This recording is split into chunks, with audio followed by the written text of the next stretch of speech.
నమస్తే, నా పేరు Shivaji. Welcome to our channel. MLC Nagababu గారు ఎప్పుడు రాజకీయాలు నేర్చుకుంటారో లేకపోతే ఆయన చేసేదే మంచి రాజకీయాలో నాకైతే అర్థం కావడం లేదు. కానీ ఎవరైనా అవకాశం ఉన్నప్పుడు ముక్కు పిండి పదవి తీసుకోవడం పోయి ఈయన ఏమంటున్నాడు చూడండి, మంత్రి పదవి వద్దు, పదవులపై నాకు ఆశ లేదు.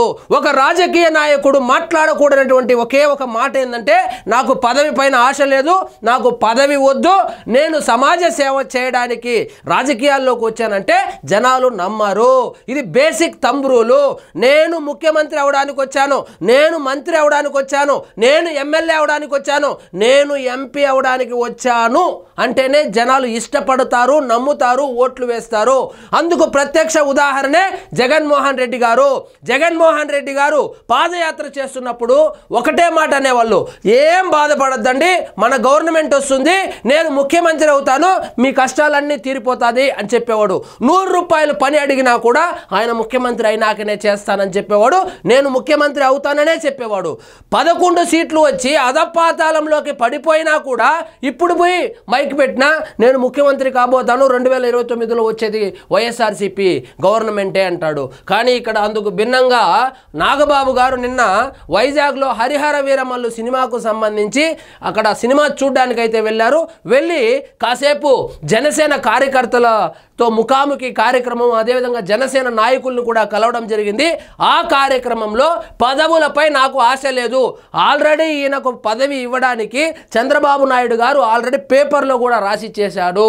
సో పవన్ కళ్యాణ్ గారు కూడా చాలా మీటింగుల్లో చెప్పాడు, ఏమని, మా అన్నకు పదవి ఇవ్వడం అనేది అదేదో మా అన్నని ఇవ్వడం కాదు, ఆయన కష్టపడినటువంటి విధానము, ఆయన పార్టీకి చేదోడు వాదోడుగా ఉండినటువంటి విషయాన్ని కూడా ఆయన గుర్తు చేశారు. కానీ ఇక్కడికి వచ్చేటప్పటికి నాగబాబు గారు ఏమంటున్నారు, నాకు పదవులపై ఆశ లేదు, జనసేన కార్యకర్తగానే ఉంటా, ఉత్తరాంధ్రపై ఫోకస్ చేస్తా అని చెప్పుకొచ్చారు.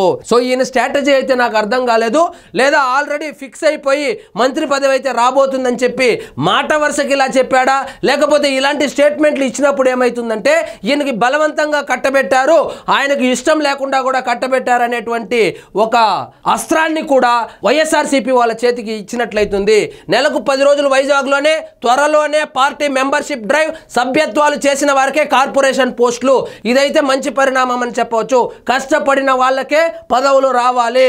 అదేవిధంగా దానికి పారామీటర్ ఏముండాలి అంటే, ఎలా కష్టపడ్డారు, ఏం కష్టపడ్డారు అని తెలుసుకోవడానికి ఈ సభ్యత్వాల నమోదు పెట్టడం కూడా మంచి పరిణామమే. విశాఖలో మీడియాతో నాగబాబు సంచలనం.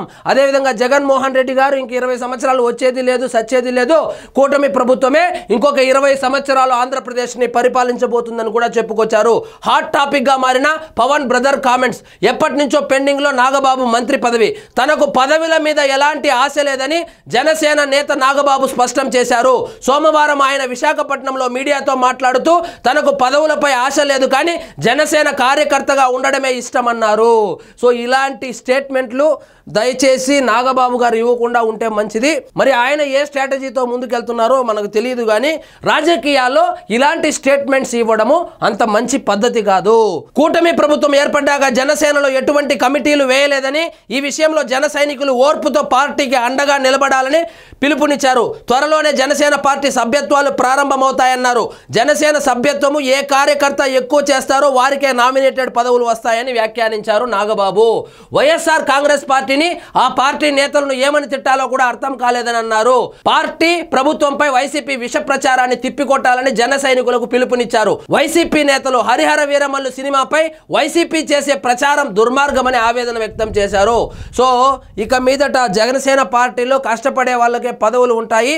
అదేవిధంగా రాబోయేటువంటి కార్పొరేషన్ పదవులు కావచ్చు, పార్టీలో ఉన్నటువంటి పదవులు కావచ్చు, ఎవరెవరైతే కష్టపడి మెంబర్షిప్ డ్రైవ్ ని ముందుకు తీసుకెళ్తారో, ఎక్కువ మెంబర్షిప్లు చేసి పార్టీని జనాల్లోకి తీసుకుని వెళ్తారో వాళ్ళకే పెద్దపీట వేస్తామని కూడా చెప్పుకొచ్చారు.